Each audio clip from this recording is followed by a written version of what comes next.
இப்போ தான் நம்ம சேனலுக்கு நீங்கள் முதல் முறையாக வரீங்கன்னா தயவுசெய்து கீழே இருக்கிற ரெட் கலர் சப்ஸ்கிரைப் பட்டன் அழுத்தி சப்ஸ்கிரைப் பண்ணிக்கோங்க. கூடவே அந்த பெல் பட்டன் அழுத்தி ஆள்னு கொடுத்துக்கோங்க. அப்போ தான் நம்ம போடுற வீடியோ உங்களுக்கு தினமும் கிடைக்கும். சரி வாங்க இப்போ நம்ம வீடியோக்குள்ளே போகலாம். சென்னையை அடுத்த புது பெருங்களத்தூர் பகுதியை சேர்ந்தவர் நாகராஜன். இவருக்கு வயது 40.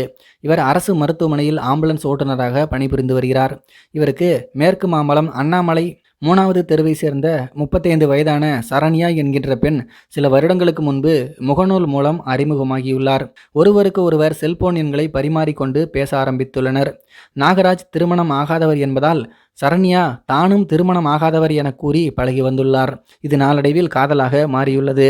இதனையடுத்து சரண்யா வீட்டு வாடகை, சொந்த செலவு, மருத்துவ செலவு என தொடர்ந்து நாகராஜிடம் பணம் கேட்டு இருக்கிறார். காதல் மோகத்தில் நாகராஜும் சரண்யா கேட்கும் போதெல்லாம் ஜிபே மூலம் பணம் அனுப்பியுள்ளார். இப்படி தொடர்ந்து நாகராஜ் 14 லட்சம் ரூபாய் வரைக்கும் சரண்யாவுக்கு கொடுத்துள்ளார்.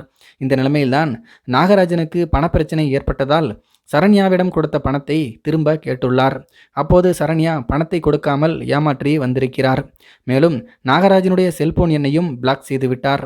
இதனால் தான் ஏமாற்றப்பட்டது குறித்து தெரிந்து கொண்ட நாகராஜ் இந்த சம்பவம் குறித்து சில நாட்களுக்கு முன்பு பீர்க்கங்கரணை காவல் நிலையத்தில் புகார் அளித்தார்.